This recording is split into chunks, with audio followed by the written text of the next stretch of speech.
Welcome to Superbly Said Advanced English Vocabulary and Phrases. This deep dive is all about enhancing your English speaking abilities, and it's pulled directly from a SpeakDuo lesson. If you want to dive deeper and actually meet new people from around the world who are practicing English on video calls, you can check out SpeakDuo.com. It's great for building confidence. Today, we're going to unpack some really fantastic phrases for advanced English learners. We'll explore their meanings and, crucially, the subtle nuances that make them truly superbly said. Okay, we're diving right in. First up, to be close to one's heart. This isn't just liking something. It means something is incredibly meaningful, really emotionally significant to you. Like, I say, this charity work is very close to my heart. Yeah, and what's really interesting here is how it differs from just being, say, passionate about something. Passion is strong enthusiasm, right? Intense interest, which is great, but close to your heart? That implies something deeper, more personal, often a sentimental connection. Think of it like a profound emotional resonance, usually tied to core values, causes you really believe in or, people you cherish deeply. That's a great way to put it. So passion could be for a hobby, like, I don't know, collecting stamps. But that hobby isn't necessarily close to your heart. But if that stamp collection was passed down from your grandfather, then maybe it is close to your heart. It's that extra layer of personal meaning. Exactly. You've really hit on it. It often suggests a history, a personal tie, something fundamental to who you are. It goes beyond just being really keen on something. It shows how English lets us be really specific about our feelings, distinguishing between strong interest and something, core to us. Right. So thinking about that.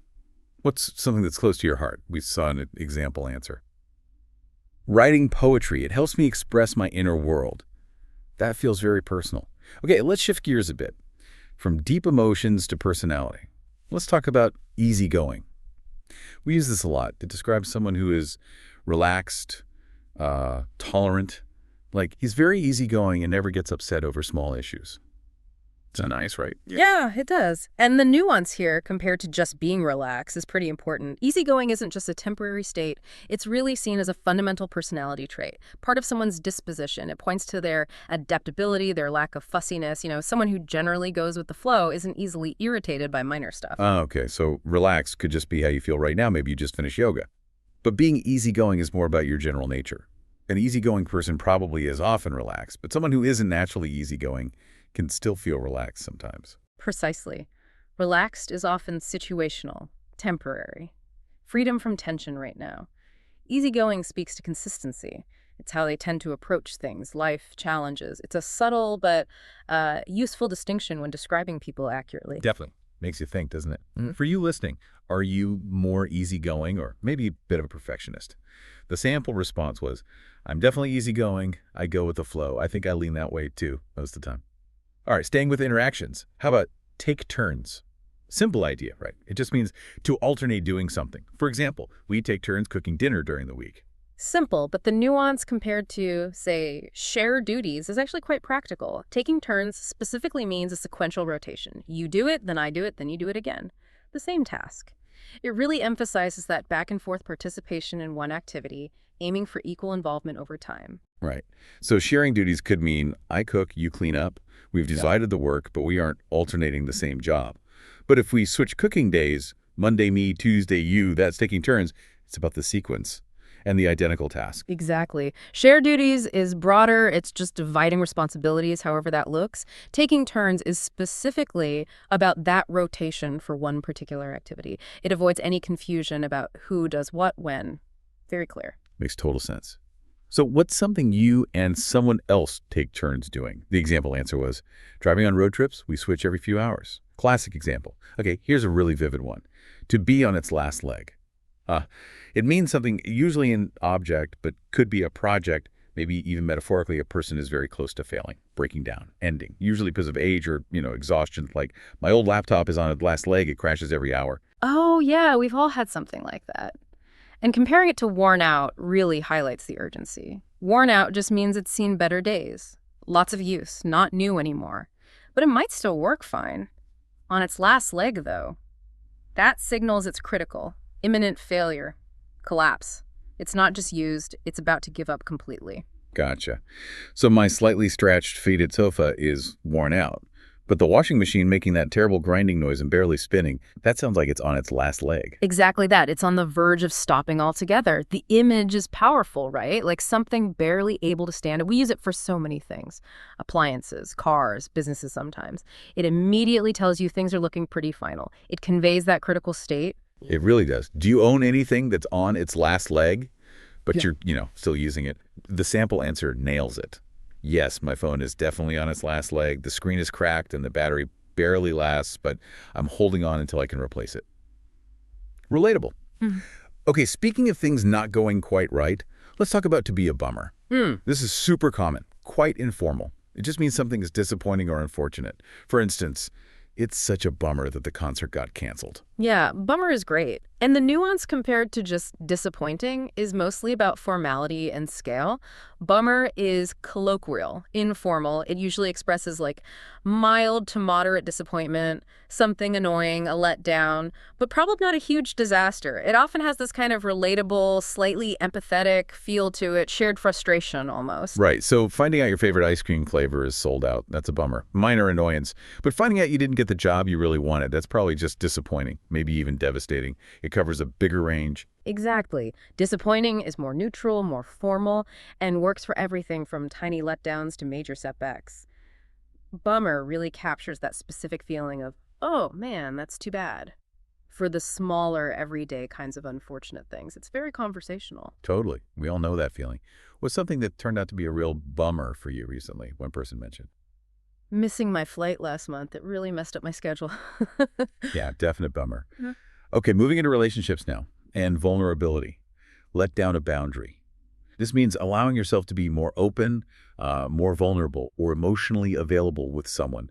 Like in the example, it took me a while to trust him, but I eventually let down a boundary and shared how I felt. And this is interesting compared to just open up. Mhm. Open up is more general, right? Just becoming more communicative, maybe sharing feelings or thoughts more freely. But letting down a boundary implies something more deliberate, more conscious, often more challenging. It suggests removing a specific protective barrier, a defender mechanism you've put up, usually in a relationship context. I see. So opening up might just be chatting about your worries, but letting down a boundary could be sharing a past trauma you've never told anyone before. It feels like a bigger step, a conscious lowering of defenses. Precisely. It suggests a conscious decision to reduce that self-protection, that emotional distance. Often happens when trust has been built. It's an active choice to allow someone deeper access to your inner world, your vulnerabilities. A significant step in intimacy, often. That's a really insightful distinction. Can you remember a time when you consciously let down a boundary? The sample answer was, yes, I let down a boundary with a close friend by opening up about something personal, and it brought us closer. That vulnerability often does build connection. All right, sticking with relationships, but exploring space to spend time apart.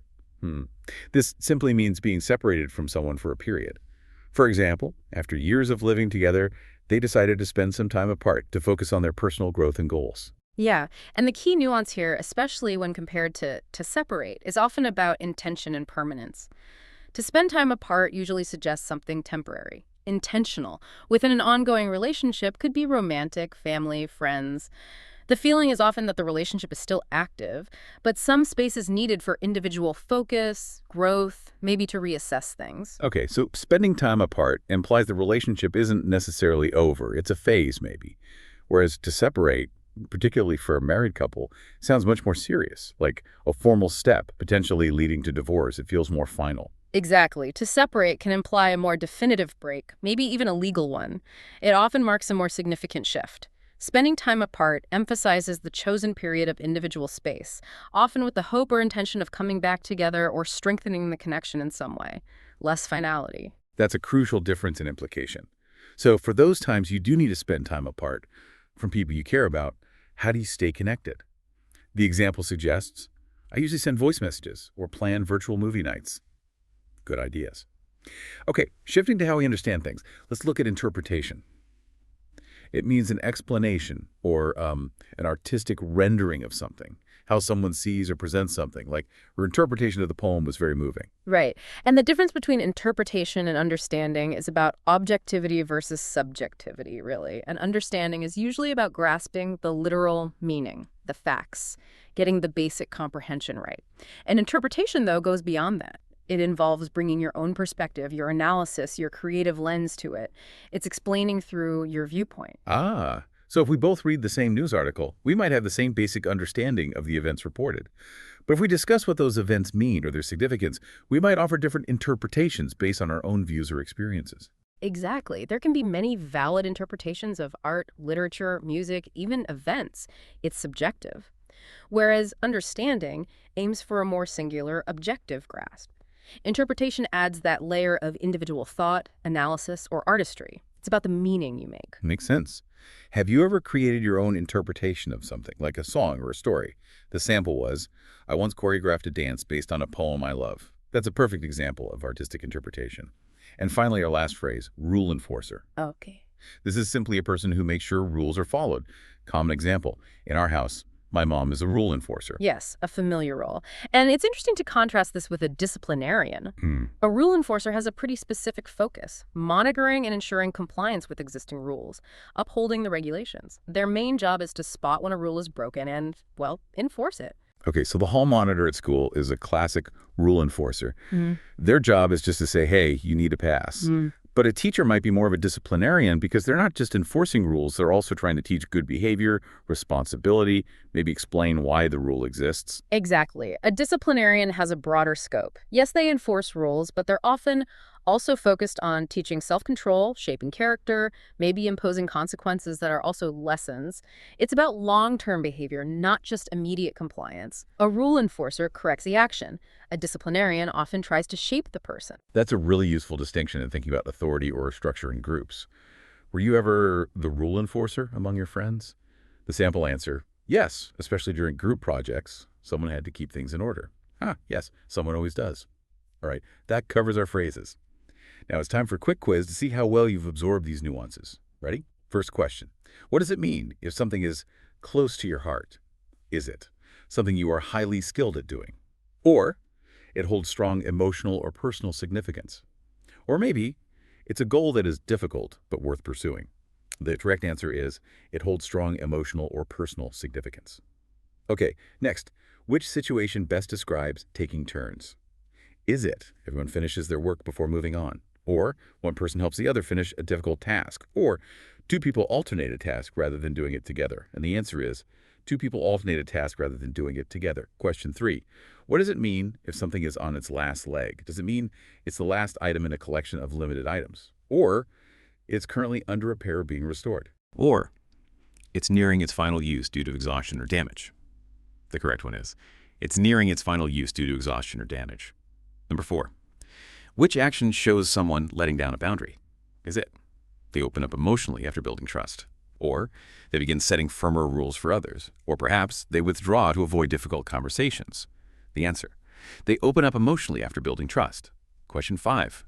What does it mean when something is a bummer? Is it it's disappointing or a letdown in some way? Or it's unexpectedly exciting or inspiring?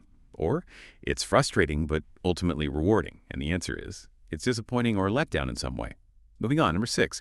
What does it imply if two people spend time apart? Does it imply they work together in different locations daily?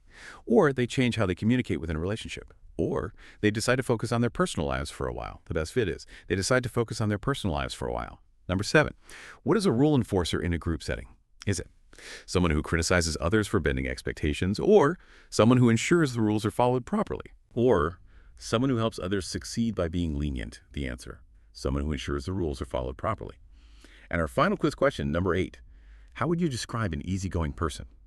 Are they someone who avoids responsibility and leaves tasks incomplete? Or prefers working alone and rarely socialize? Or are adaptable and not easily upset by small things? The correct description is they are adaptable and not easily upset by small things. It's nicely done on the quiz.